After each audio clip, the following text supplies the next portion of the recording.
డెఫినెట్గా విటమిన్ లోపాలకి చర్మ సమస్యలకి చాలా సంబంధం ఉంటుందండి.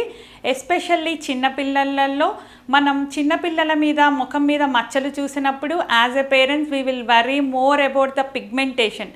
ఎస్పెషల్లీ హైపోపిగ్మెంటేషన్ అంటే మనకి తెల్ల మచ్చల్లాగా కనిపిస్తాయండి.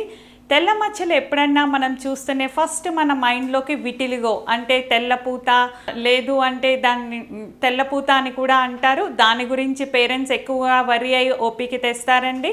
అలాంటప్పుడు ఫస్ట్ మనం పిల్లలు తినే ఫుడ్ గురించి ఎంక్వైరీ చేస్తాము. అండ్ పిల్లలు కొంచెం కింద పడ్డ ఫుడ్ అలాంటివి తింటుంటారు కాబట్టి వాళ్ళకి డీవార్మింగ్ కూడా సజెస్ట్ చేస్తామండి. డీవార్మింగ్ సజెస్ట్ చేసిన తర్వాత మనం కొంచెం మల్టీవిటమిన్ సప్లిమెంటేషన్స్ ఇస్తే పిల్లల్లో ఉన్న తెల్ల మచ్చలన్నీ తగ్గిపోతాయి. ఇలాంటి తెల్ల మచ్చలు పిల్లల్లోనే కాదు కొంచెం వయసు పైబడిన వారిలో కూడా రావచ్చు విటమిన్ డెఫిషియన్సీస్ అప్పుడు. మనం వాటిని కరెక్ట్ చేసుకున్నలాగైతే తెల్ల మచ్చలు అన్నీ తగ్గిపోతాయండి. Not only for the skin vitamin deficiencies కొంతమందికి హెయిర్ ఫాల్ లాగా కూడా ప్రజెంట్ అవుతోంది, కొంతమందికి నోటిపూతలాగా రావచ్చు, కొంతమందికి తినడానికి కష్టం అనిపించవచ్చు, ఇంకొంతమందికి పెదాల చివర కానీ పెదాలకి అటుపక్క ఇటుపక్క కానీ నోరు పూసినట్టుగా కూడా కనిపిస్తుంది.